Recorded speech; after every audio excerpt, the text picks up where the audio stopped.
జై హో పత్రిజీ.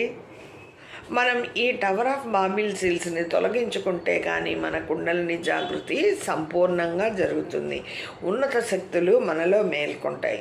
ఈ జేసిల్స్ కారణంగా మనం ఉన్న ఒరిజినల్ డివైన్ టెంప్లెట్ని డిఎన్ఏలో తొలగించుకోవడం జరిగింది. దీని కారణంగా మనం ఎవరో, ఈ భూమి మీదకి ఎందుకు వచ్చామో, మన లైఫ్ పర్పస్ ఏమిటో మనకి ఏమీ తెలియకుండా పోయింది. భూమి మీదకి వస్తున్నాం, వెళ్తున్నాం. మన లైఫ్ పర్పస్ ఏంటి, మన లక్ష్యం ఏంటి, మన గోల్ ఏంటి, వచ్చాము మనం ఏదో చేయడానికి వస్తాం. కానీ అవన్నీ మర్చిపోయి బాహ్య ప్రపంచంలో ద్వంద్వానికి అలవాటు పడిపోయి ఏకత్వం లేకుండా వీటన్నిటినీ మన లైఫ్ పర్పస్ ఏమిటో మనకి తెలియకుండా పోయింది. లక్ష్య సిద్ధి లేకుండా పునరపి జననం పునరపి మరణంలో పడిపోతున్నాం.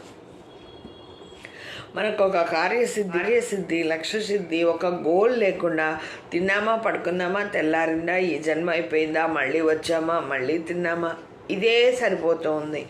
ఈ బాహ్య ప్రపంచంలోనే అది నాది, ఇది నీది అని అనుకుంటూ అరిషడ్వర్గాలతో కూడుకొని మనము ఆ ఉన్న లక్ష్యాన్ని మర్చిపోయి కుటుంబంతో కానీ, సమాజంతో కానీ, ప్రపంచంతో కానీ పగలు పెంచుకొని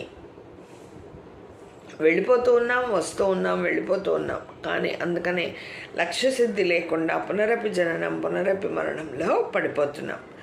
మరి మనం వీటిని తొలగించుకుంటే మన ఒరిజినల్ టెంప్లెట్ అయిన ఇండిగో డిఎన్ఏ ఏంజలిక్ డిఎన్ఏ యాక్టివేషన్లోకి వస్తాయి.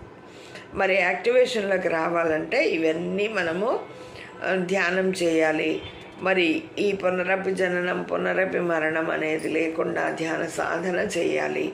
ఇక్కడ మరణం అనేది ఉండదు. భౌతిక దేహం కాంతి దేహంగా మారి భౌతిక అసెన్షన్ని కూడా పొందుతాం. మళ్ళీ ఇంకో వీడియోలో కలుసుకుందాం. To be continued. అద్భుత సృష్టి గురించి తెలుసుకుంటూ ఉన్నాం.